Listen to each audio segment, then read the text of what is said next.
Kebijakan redenominasi rupiah membawa keuntungan atau manfaat serta kerugian atau resiko yang harus dimitigasi oleh pemerintah. Dan berikut keuntungan serta kerugiannya.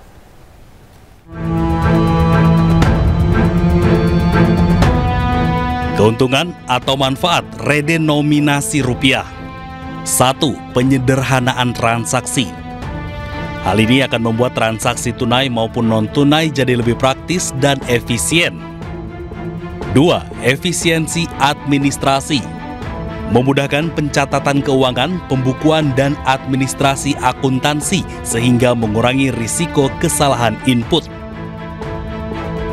Kemudian 3. Meningkatkan kredibilitas.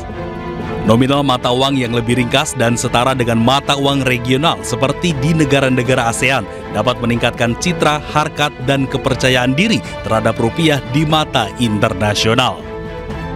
Dan yang keempat, optimalisasi sistem digital. Mendukung transformasi digital dan memperlancar integrasi sistem pembayaran berbasis teknologi dengan kesederhanaan angka. Sementara itu, kerugian atau risiko redenominasi rupiah. 1. Biaya implementasi tinggi.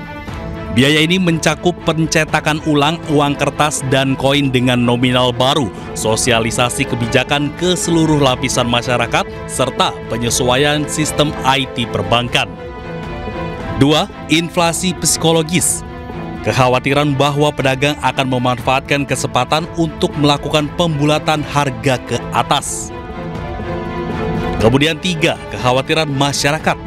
Keresahan dan kebingungan masyarakat yang belum siap dengan penyederhanaan angka sehingga menimbulkan persepsi nilai uang berkurang. Dan yang keempat, berdampak pada investor. Meski sebagian investor melihatnya positif, namun tidak sedikit pula yang khawatir bahwa kebijakan ini justru dapat menurunkan tingkat pertumbuhan perusahaan. Wacana kebijakan mengubah Rp1.000 menjadi Rp1 tengah ramai dibicarakan. Terkait dengan hal tersebut, Gubernur Bank Indonesia menegaskan kebijakan redenominasi rupiah membutuhkan persiapan yang lama.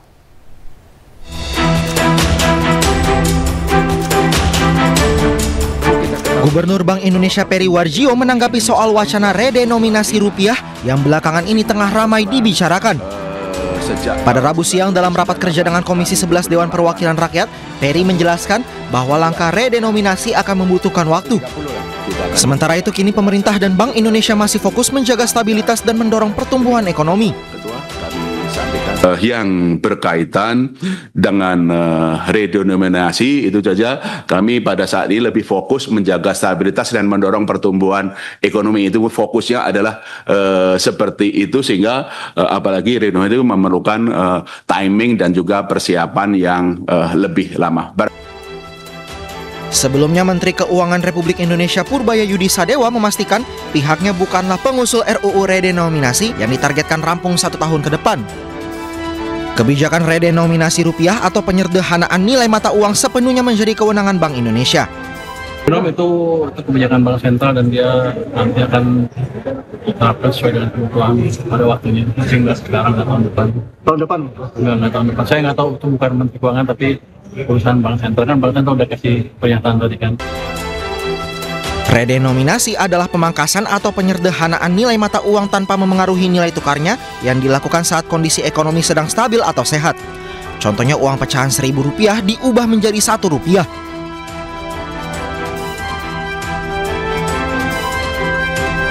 Sementara itu tujuan redenominasi adalah untuk efisiensi perekonomian nasional, menjaga stabilitas nilai rupiah agar daya beli masyarakat terjaga, dan meningkatkan kredibilitas mata uang rupiah di mata dunia.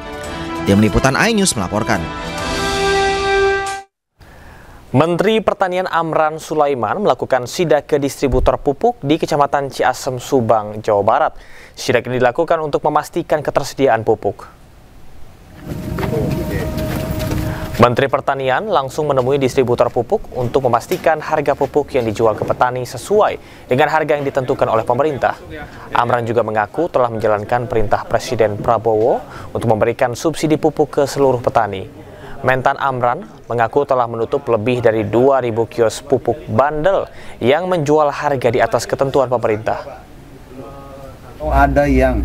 Ada juga yang kami temukan melalui laporan melanggar. Kita sudah cabut izinnya ya, yang melanggar. Itu di mana aja Pak yang terjadi pelanggaran? Itu di Jawa Timur ada, Jawa Tengah ada, Jawa Barat ada, Sulawesi Selatan ada, Lampung ada, Sumatera Utara ada. Semua. Hampir 1.000 Pak yang di. Nah, di sini. Nggak, yang saya lihat laporan Oh iya, 2039, kemudian ada 190, yang terakhir kita evaluasi.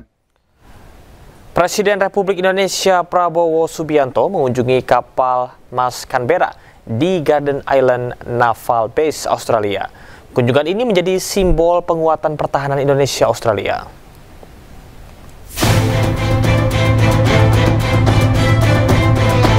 Dalam kunjungan ke Australia, Presiden Prabowo Subianto meninjau kapal HMAS Canberra di Garden Island Naval Base, Australia. Setibanya di Garden Island Naval Base, Presiden Prabowo Subianto disambut Menteri Pertahanan Australia Anthony Albanese. Suasana penyambutan berlangsung penuh keakraban, mencerminkan hubungan baik kedua negara di bidang pertahanan dan keamanan maritim.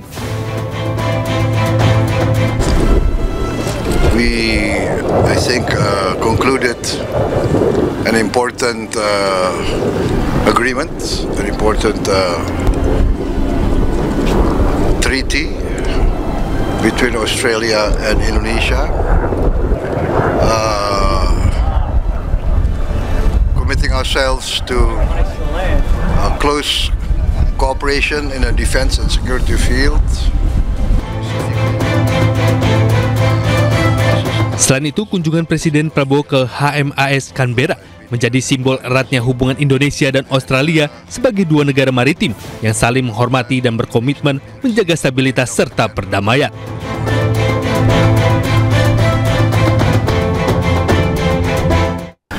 Gubernur Bank Indonesia buka suara terkait dengan polemik perbedaan data dana Pemda yang sempat diributkan Menteri Purbaya dan para kepala daerah. Menurut Bank Indonesia, sumber data didapat dari Bank Pembangunan Daerah.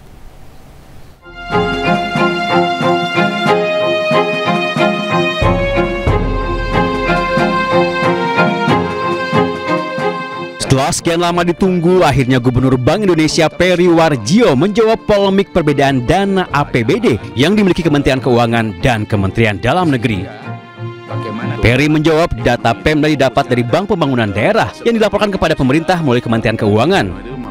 Data itulah yang kemudian disampaikan Menteri Keuangan Purbaya Yudi Sadewa.